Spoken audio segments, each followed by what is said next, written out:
Hey everyone, Bill here. Today, I'm going to tell you a story about social media and how it can be like a double-edged sword. It's been around since the early 2000s, buzzing like a beehive, everyone jumping on board. Millions, then billions of accounts popping up left and right. But how many of them are real? Nobody really knows. Personally, social media is like vinegar to me. Not my cup of tea. I never saw the appeal. Nope, not my thing. My teenage daughter Anna, on the other hand, was dying to get online. After her 13th birthday, my wife Fiona decided to let her sign up. I wasn't thrilled about it, but Fiona's always been a great mom, and she usually makes the right call. A few weeks later, Anna sat down at the dinner table, beaming. "Mom, Dad, want to try out social media with me?" she asked, all excited. "Sure, honey, why not?" Fiona was all for it. No thanks, I'm good," I said, hoping to end the conversation right there. But Anna wasn't having it. "It's so much fun, Dad. You can see what all your friends are up to, and there are cool games and stuff," she insisted. "I keep in touch with my friends, sweetie. I call them or see them when I need to. We can play games together at home," I said, hoping to sound convincing. "What about Linda? When's the last time you talked to her?" she asked with a knowing look. "Oh," I stammered, trying to remember. "I think it was a few weeks ago." "Did you know she bought a new car?" "6 weeks ago, a bright red one. Her old car is going to her daughter Beth once she gets her license in a few months." My jaw dropped. "You're friends with Linda on there? She got a new car." I looked at Fiona, and she nodded, like she was saying, "See, I told you." I couldn't believe it. Her old car was gone, and Anna's cousin was getting her driver's license soon? Fiona just smiled, giving me that you're out of touch look. Anna smirked. "Told you, Dad, social media is useful." Later that night, Fiona and I talked about it. No surprise she was on Anna's side. After all, she had given Anna the green light and even set up her own account. Maybe she's right. "It's a good way to keep in touch with family and friends from college and high school," Fiona said. "But do we really need to keep in touch with everyone?" I grumbled, feeling a bit annoyed. I kept in touch with my close buddies, mostly guys. The girls from my past, that was a different story. Wanting to keep an eye on Anna's online activities, I decided to give it a shot. Social media can be a real trap for young girls, so I wanted to protect her.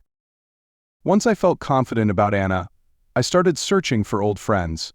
One day I stumbled upon Alice, a friend from my freshman and sophomore years of college. She was this super cool girl, and I had a bit of a crush on her, but I never told her. We were always just friends. We drifted apart towards the end of our junior year, and I made other friends, but seeing her name brought back memories. I decided to send her a hello. A few days later, I got a reply, but Alice's response left me speechless. "Bill Jarrett? I'm sorry, but I don't recall ever knowing anyone by that name.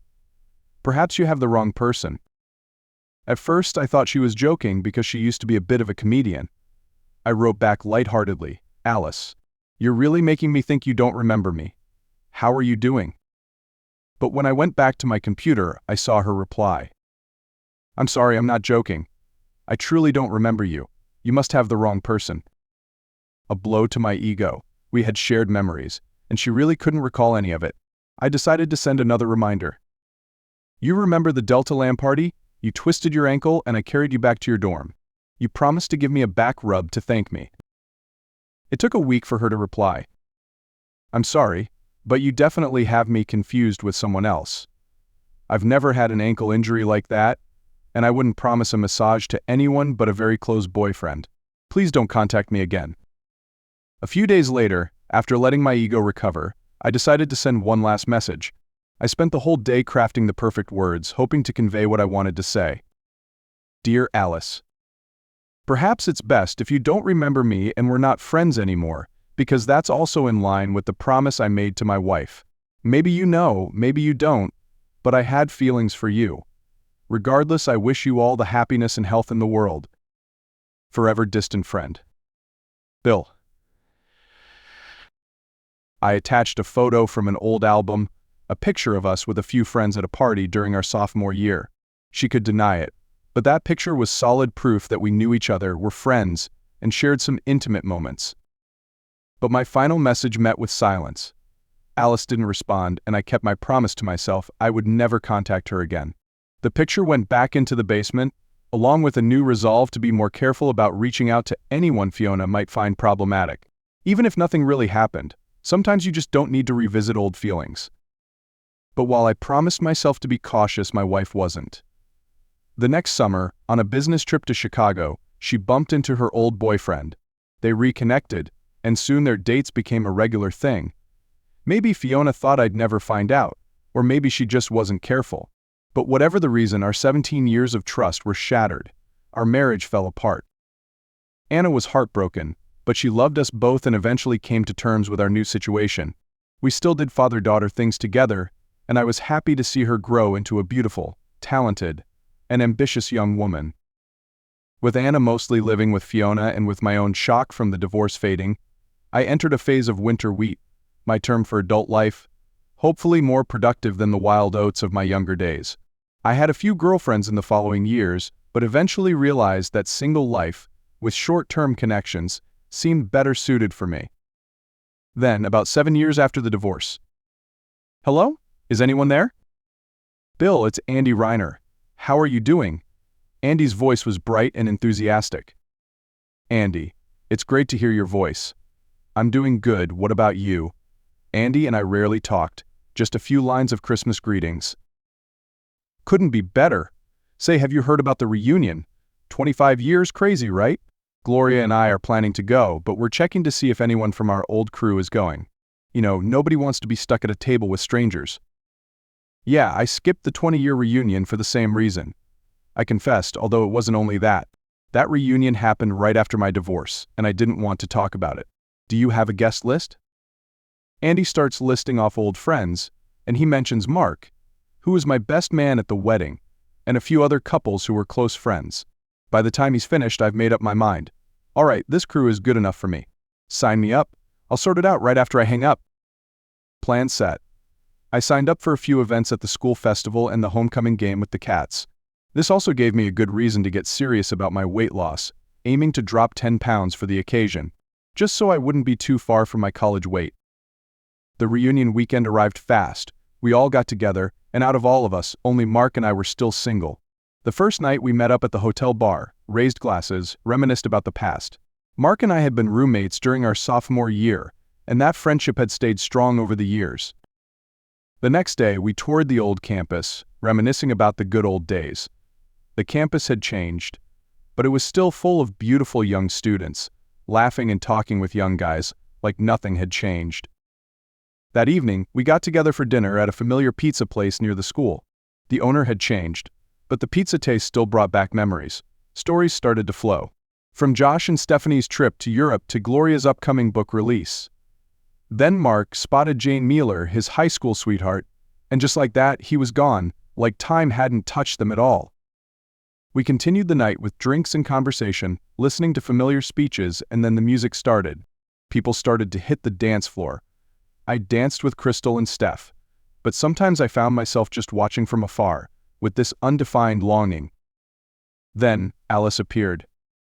She walked into the room with her same charming smile, her eyes soft but intense. Even though the years had etched lines on her face, Alice still held that beauty I remembered. She saw me. Her eyes lit up for a moment before she subtly lowered her gaze. I walked towards her, my heart pounding. "Hi Alice, you remember me, right?" She looked at me, a flicker of confusion in her eyes. But then she smiled gently and extended her hand for a hug. "Hi Bill, of course I remember you." I embraced her, the warmth and familiarity spread through me. We held each other for a few seconds, the hug of long-lost friends, but something felt deeper. When she squeezed a little tighter, then let go, I understood that Alice still cherished those days. "How are you?" I asked, hoping for a story. She looked around the room, then back at me, her eyes serious. "Bill, can we go somewhere? Find someplace quiet, grab a drink, and chat?" We got our drinks and found a sofa in a corner of the lobby, where we could sit down and talk privately. The story was still there between us, but this time it felt softer, like an old book being opened again, but the pages were handled with more tenderness. "Okay, sure," I said, feeling good about this. "It's nice to get away from the dance floor.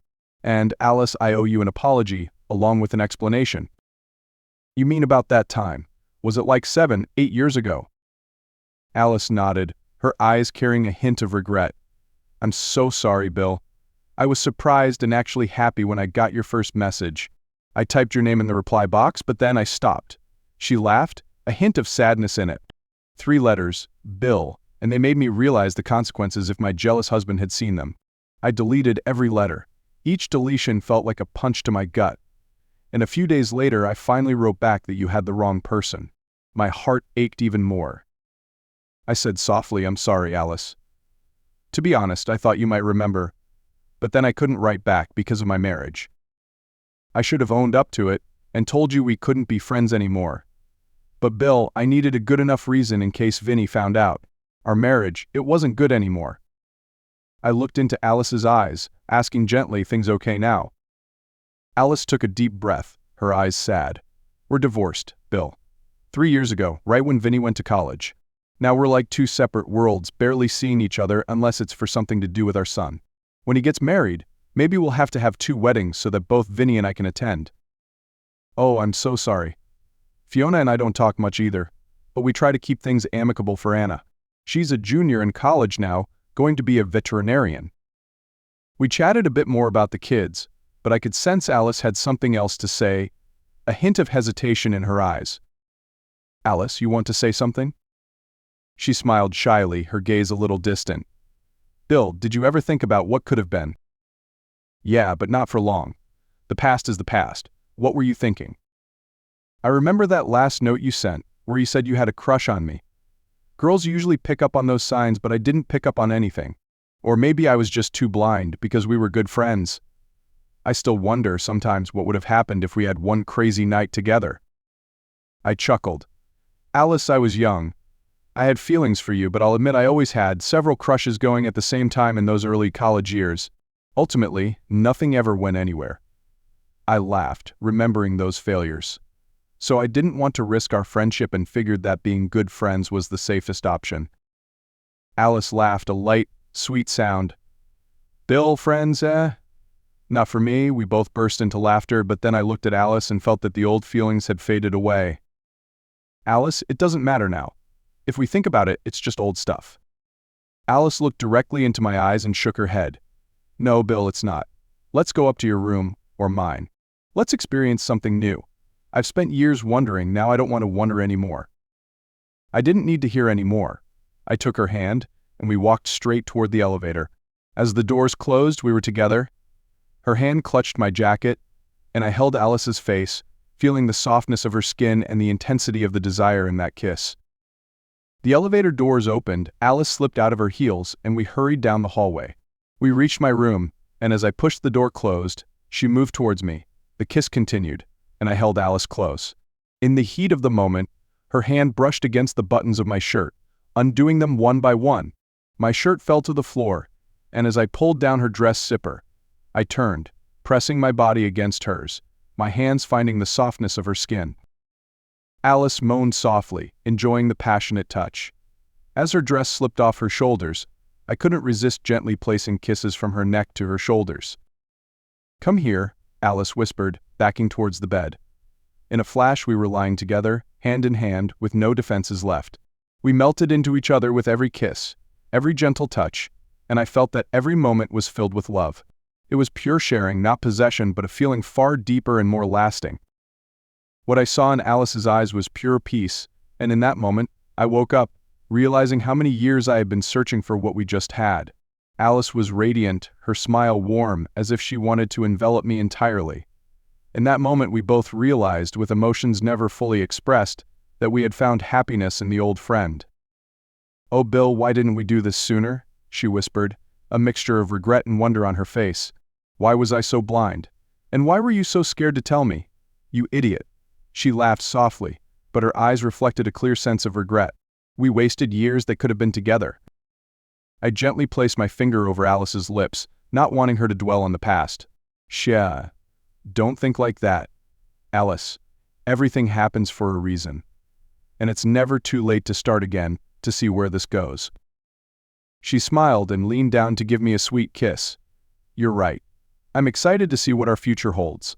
Then she looked at me with a playful glint in her eyes. But right now, I'm thinking about something a little shorter term. I raised an eyebrow, intrigued. What do you mean? She laughed, her eyes sparkling with meaning. "I'm wondering if you're up for it again, Bill." That Saturday morning passed like a dream. We lay in bed, neither of us wanting to leave that moment. It was almost noon before we reluctantly left the room, had a late breakfast together, and then headed to the stadium for the game. In the crowd of the bleachers, we sat next to each other, as close as young lovers. The game was intense until the last minute, and when our team won, the cheers erupted. I pulled Alice into my arms, holding her close amid the celebrating crowd. We were caught up in the boundless joy of the masses. Leaving the stadium, we joined the exodus back to the hotel. As evening approached, we returned to our room to change. When I knocked, Alice smiled as she opened the door, pulling me into a passionate kiss. To be honest, I didn't even think about the dinner we'd booked, almost missing it. Just knowing that her happy smile made me forget everything else around us. And it seemed that joy didn't go unnoticed by Mark and Jane, our long-lost friends, at our dinner. That night, after enjoying a cozy meal with our group, Alice and I returned to our hotel room. We found each other once again, and this time it was even more apparent, a deep connection that no words could express. Every touch, every kiss felt more meaningful, as if we were making up for all the lost years. As things calmed down in the dark room, Alice propped herself up on her elbows, her eyes challenging. She looked at me, her eyes filled with passion, and whispered, "Bill, make me feel every moment like there's no tomorrow." I leaned down, responding to her invitation with a gentle smile.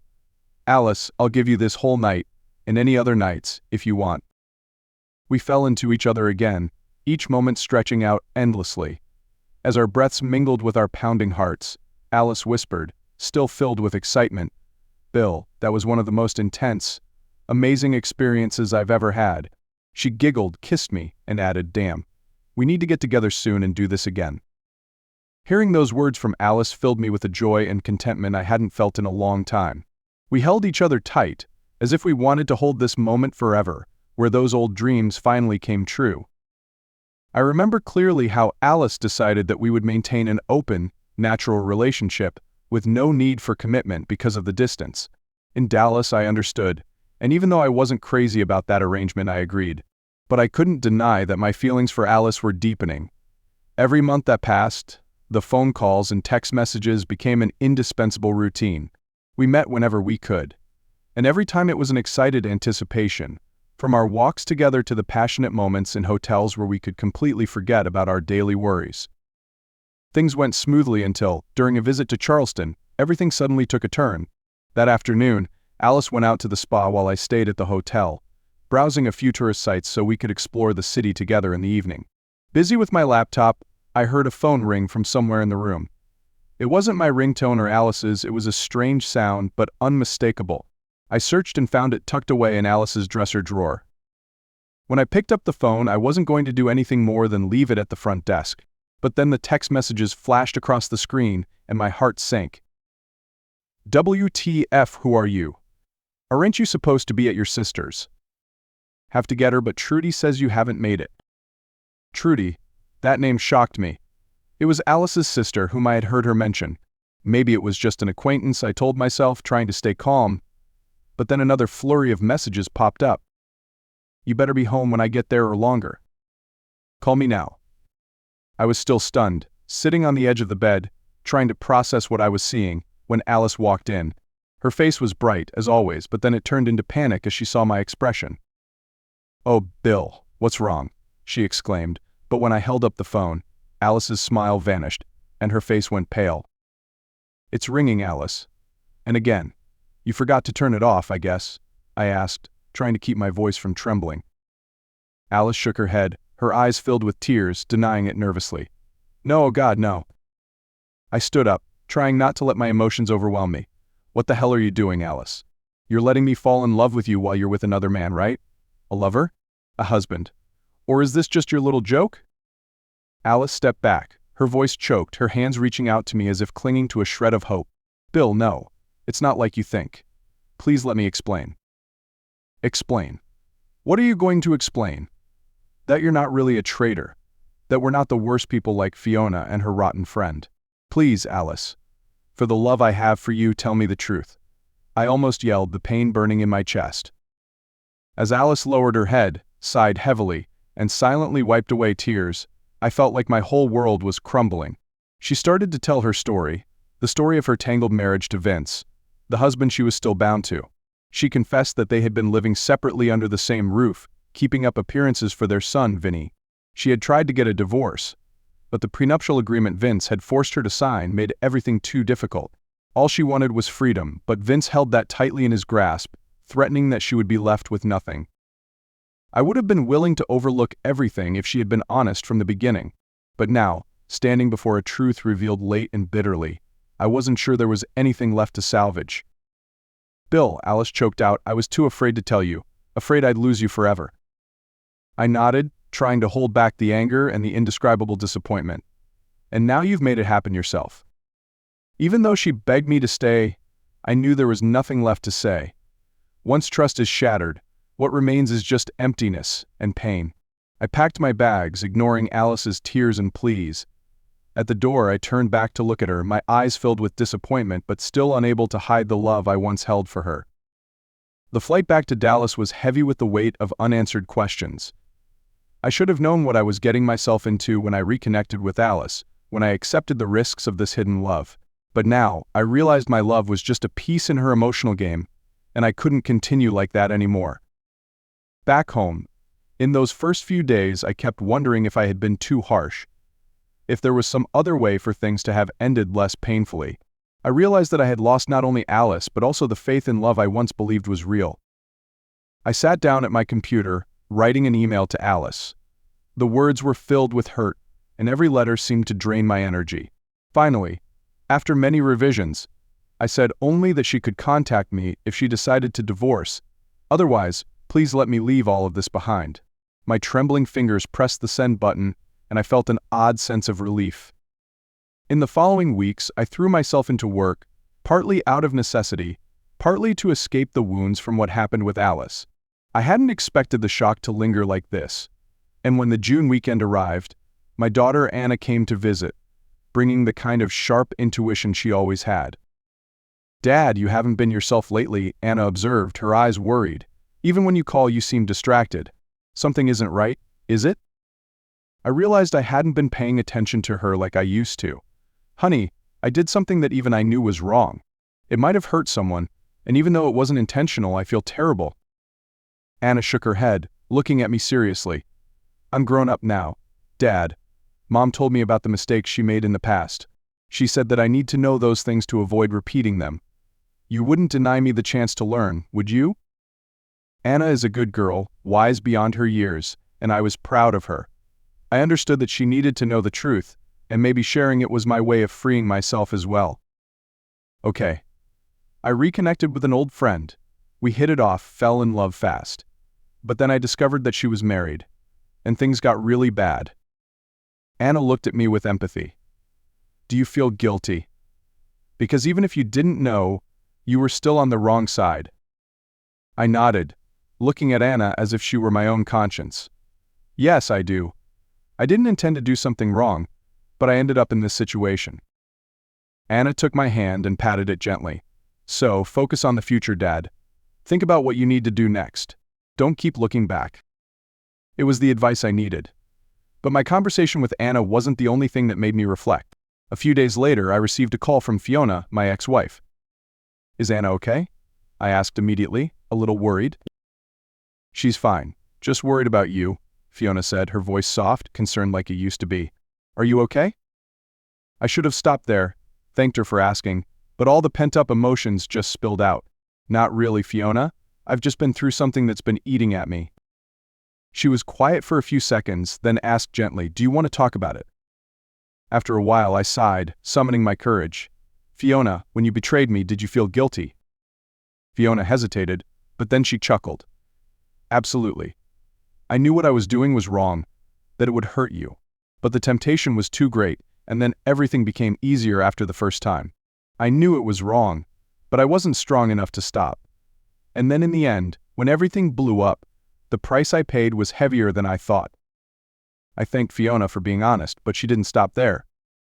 "Bill, I want you to know this, what you're going through now is not your fault. If you didn't know she was married, you can't blame yourself." Fiona's words settled into my mind, reminding me that even though I had gotten myself into trouble, The final decision still belonged to me. Days passed, and I still hadn't heard from Alice. So, I started writing a final message, a clean, decisive goodbye. Just like in those old movies, I found myself sitting at the computer with a draft, then erasing it. I finished editing one version, just about to send it when the doorbell rang. A man in a black suit stood neatly outside my door. Behind him were two large men with unfriendly faces. Just a quick glance told me this wasn't an ordinary visit. I opened the door a crack. "Can I help you?" The man stepped forward, his voice cold. "Mr. Jarrett, I'm Vincent DiPrimo. We've never met, but I believe you're quite familiar with my wife, Alice. We need to talk. Can I come in?" "Mr. DiPrimo, I'm sorry, but now is not the time." "Mr. Jarrett, I've just traveled from New Jersey, and I need a few minutes in this house to avoid having to force anyone out right now." He smirked, and I recognized the implied threat in his statement. I opened the door and invited him in, making eye contact with the other two men, clearly seeing that they were ready to storm in at any moment. "Come in, Mr. DiPrimo," I said, shutting the door just before his bodyguards reached the stoop. Only when I heard the lock click did I dare turn toward my uninvited guest. "Please come into the living room. Can I offer you a scotch?" I tried to keep my voice calm. Finally, DiPrimo smiled, a cold, confident smile. "Scotch sounds like an excellent choice, Mr. Jarrett." I poured each of us a Macallan, then handed it to him. "Is Alice okay?" I asked, trying to hide my tension. He took a deep breath before taking a small sip, savoring the flavor of the whiskey. "Oh, she's fine, Jarrett. But she doesn't know I'm here, of course. We're currently going through couples therapy after what she did. For 7-8 months, she told me she was going to visit her sister in Ohio, but only once did she actually go there. And the rest, I guess you know better than I do." He was silent for a long time, staring directly into my eyes, and I realized it was time to be honest, or at least partially. "Mr. DiPrimo, Alice is an old, dear friend, someone I care about deeply," I said, my eyes not leaving his. "I was wrong not to know about her marital status, but I assure you that nothing ever crossed the line of friendship. I respect her and would never do anything to disrespect her marriage." We stood there, facing each other in silence for a moment longer before Vincent DiPrimo slammed his glass down on the table, his eyes unwavering. "Mr. Jarrett, things are pretty clear now. But I'll make this crystal clear. Alice is my wife. I expect things to remain peaceful, that you'll stay away from her from now on. If I hear so much as a rumor about you and her," he paused, his eyes turning icy, "I think you won't like the outcome." He stood up and nodded slightly. "Thanks for the time, the attention, and the whiskey. For everyone's sake, I hope this is the last time we meet, Mr. Jarrett." I closed the door as soon as DiPrimo left, my heart feeling heavy, like I'd just lifted a mountain off my shoulders. I poured myself another Macallan, taking a sip to regain my composure. This encounter had been a slap to my ego, and it made me realize a lot of things. For almost a year, I had trusted, loved, and dreamed about Alice. But Alice had deceived me, weaving a web of deceit around us, making me a part of the secret she kept from her husband. I had fallen in love with an image, an illusion, and now that everything had crumbled, my heart felt broken. Even though I still loved her, I knew I had to let go of her, of a figure that was never real. With the glass in my hand, I looked out the window, knowing that no matter how long it took, I had to move on, to preserve a shred of my dignity and find a way to mend my heart, bit by bit. A few days after I resolved to end things with Alice, a package arrived at my office by courier. Inside was a handwritten letter and a stack of documents. "Dear Bill, I'm so sorry for everything, and I'm trying to put my life back together and give us a real chance to be together. Attached are certified copies of the first part of the divorce papers, so you know how serious I am about this. I know I shouldn't have lied to you. I never meant to hurt you like this, and I truly promise that from now on, I'll never hide anything from you or lie again." Alice's words, long and filled with remorse, appeared before my eyes, bringing back all the memories between us. She gave me a new address, a phone number, and even a secret email address. The letter ended with a heartfelt apology and a personal sentiment, so intimate it only made me hurt more. All that afternoon, I reread the letter, as if a part of me still wanted to believe that everything could go back to the way it was. But each line reminded me of the lies, of the game Alice had played, not only with her husband but also with me. Despite all of Alice's pleas, I knew no apology could erase that pain. A few days later, I sent a short message to Alice's new email address, suggesting we meet at a small coffee shop in Newark. She came, rushing into my arms, as if that could undo all the wrongs. "Oh, Bill. I missed you so much I was afraid you wouldn't answer." "Don't do this to me anymore," she said, her voice choked, her arms still tightly around me. I stepped back, creating some space and taking a deep breath. "Alice, sit down. I need to talk." She shook her head, her eyes pleading. "Bill, please don't do this." I closed my eyes, trying to hold back the sting of seeing her like that. But I knew I couldn't go back. "Alice, I love you and I still do. But what you did to your husband and to me, it was a cruel game. Instead of facing the truth bravely, you took advantage of us both, making us love and trust you, only to knock it all down." Alice burst into tears, exclaiming, "Bill, I was going to tell you the truth. I really was, it's just." I gently waved my hand, stopping her from continuing. "It's too late for those buts now, Alice. You should have gotten divorced, taken care of everything before you walked into my life and made me love you. But now here you are in a twisted situation, losing the man who loved you because you chose the wrong time and the wrong decision. Bill, please don't give up on us. I'll do anything, we can fix this and start over," she said, her tears flowing freely. "No, Alice. Your games have made us both lose everything. You chose the easier path, but now we're both losers." I looked at her, feeling the unyielding pain in her pleading eyes. But I knew this was the only thing I could do to preserve some dignity for both of us. "Goodbye, Alice. I hope you'll be okay." She hung her head, tears streaming down her face. "I'm sorry, Bill. I'm so sorry. I wish I had been brave enough to do the right thing from the start." I nodded, feeling my heart shatter as I turned and walked out of the coffee shop, leaving Alice behind with her tears and her belated apologies. On the plane back home, I sat numbly, staring at the empty seat next to me, feeling the emptiness in my heart. The flight attendant approached, her face kind. "Would you like anything, sir?" "Just some water, thank you," I replied, giving a weak smile. She nodded and turned away, but then she stopped, looking at me with sympathy. "You look very sad. Bad day?" I chuckled. "Just broke up with my girlfriend." "Oh, I'm sorry. I didn't mean to intrude." She hesitated, then smiled gently. "The service will be finished in a few minutes. If you want to talk, just let me know. Sometimes sharing helps." I chuckled, feeling slightly comforted. "Thank you. Sounds like a new service from the airline, huh?" She laughed softly. "Not really, but when I see someone who's down, I can't help it. I've been through breakups too, felt just as heartbroken. Everything will be okay, right?" Throughout the flight, Iris surprised me by coming back to chat, and because of that, I felt better, even a little brighter.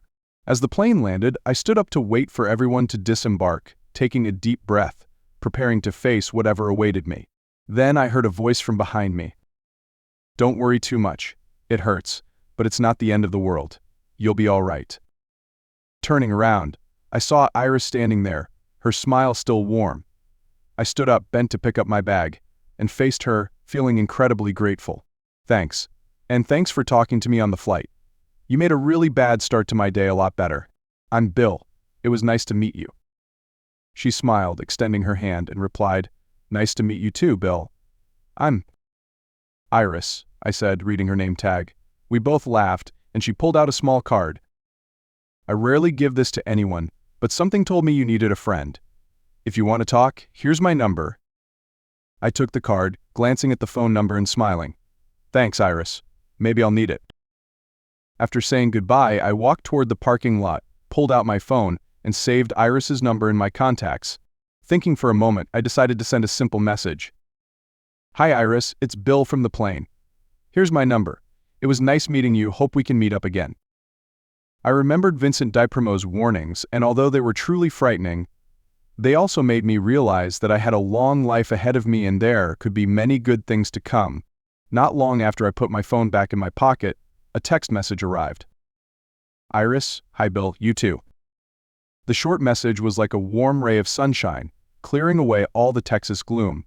My step lightened. Alice was gone from my life, but hope and the future remained. The 35-year reunion 9 years later. With my ticket in hand, I weaved through the crowd towards the bar. The difference between this reunion and the last was obvious. Most of my friends were more mature, had more wrinkles, and quite a few had dyed their hair or made some other interventions to fight time. Our graduating class was mostly over 50 now, but I was happy to see that most of them were still healthy and enjoying life. A corner of the room was set up as a memorial for those friends who had passed away. I stopped to look at the small table where a flickering battery-powered candle sat. In memoriam was inscribed there along with the names of our former friends who were no longer with us. While not a huge surprise, Keith Schilling, who always lived life a bit too hard, was listed because his heart finally gave out, leaving the lovely Crystal and their almost grown children alone. The ones who were truly heartbroken by this were Larry and Nina Kilgrove, who were killed in a plane crash when the engine on their four-seater Piper went out and they couldn't find a safe place to land. Mark, Andy, and I were three of the pallbearers at their funeral.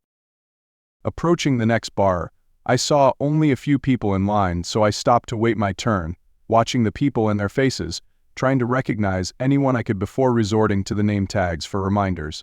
I didn't see anyone familiar nearby, so I turned back towards the front as the line at the bar shifted up a spot. The guy in front seemed to be a little too far gone and was hitting on the barmaid, a pretty young thing who looked a few years younger than my Anna, who now had 2 little kids and a third, probably the last one, on the way.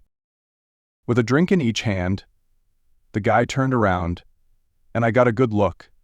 He definitely looked familiar, but I couldn't place him until I glanced at his name tag and saw his name along with the word guest written beneath it. Mr. Jarrett, I wonder if we've crossed paths here. Oh, Mr. DiPrimo, I'm surprised to see you here. He smiled. Why wouldn't I be? My wife, after all, even though she graduated a semester late, was a classmate of yours. Remember? My heart skipped a beat thinking about it. Alice had divorced him when we broke up. Had something happened to keep them together? Or had they reunited after a while? Turning back, DiPrimo shouted, Alice, come here. Come see your old flame.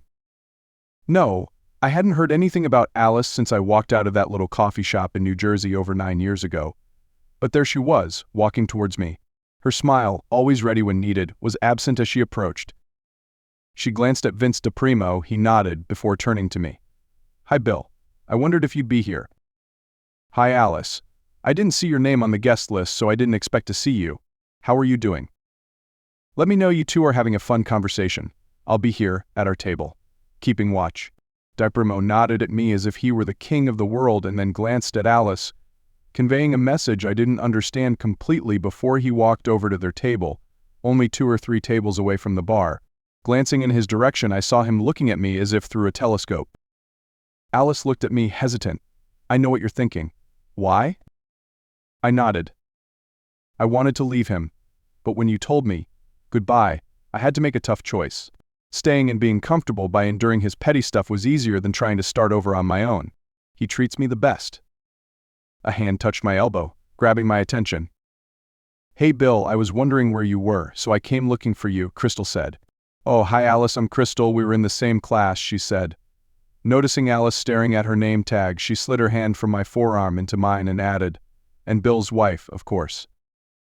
Alice's look, from Crystal to me, was priceless, a mix of surprise and denial. She said hello, then made an excuse to leave. I watched her go, wondering for a moment what could have been before focusing on what actually was. And I thought, what could be better? As we ordered drinks, I looked at Crystal and thought about how lucky I was, and about everything that had happened.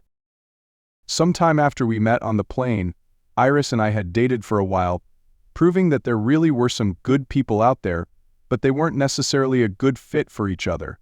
It helped me move on with my life. When Keith passed away about a year later, I stepped up and helped Crystal, who was heartbroken, with some of the arrangements and even gave a eulogy at Keith's funeral.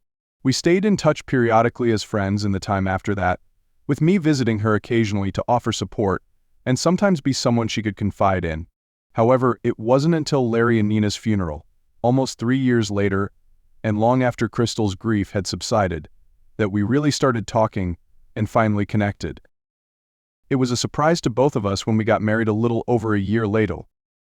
Walking back to our table with the rest of the group, Crystal said, Alice doesn't look too happy, does she? No, I don't think so, I agreed. She played a mean game, and she lost, so now she's doing penance until one of them dies or they both throw their hands up in the air and say fuck this shit and move on. Since I don't think the latter will happen, I suspect they'll both live to be 90, just to spite each other, and prevent the other from having any fun with whatever is left between them. Play stupid games, win stupid prizes, Crystal quoted with a giggle. Or, mean games, as you said in this case. Speaking of games, you want to get out of here for a little bit? I have an idea about a game we could play upstairs that might help you forget her and all that. We set Mark and Jane's drinks down at the table and told them that we were going to go for a walk, although from the look they shared I knew they didn't believe it for a moment. As we walked away, Crystal leaned in and whispered, "We gave them an idea. They'll be right behind us, 5 minutes, tops." I chuckled and agreed. Well then, let's pick up the pace so they don't catch us. Back at the convention center hotel, we had just closed the door to our room when Crystal was all over me, showing me that she loved me and thinking about the past was a waste of time. Our clothes came off in a flash, shed in a flurry of kisses and light touches, and then we were on the bed, hungry for each other. "I love you, Bill," she whispered in a breathless gasp. "I love you too, honey." We lay there, resting for a while before I asked about going back to the class party. Crystal shook her head. "I'm happy to stay here all night, if you care to know. Rather than go back to that party. We'll catch up with everyone in the group at breakfast tomorrow anyway." I think you're right. Thinking about Vincent DePrimo, I added, "Yeah, I think we've had enough FaceTime for one day.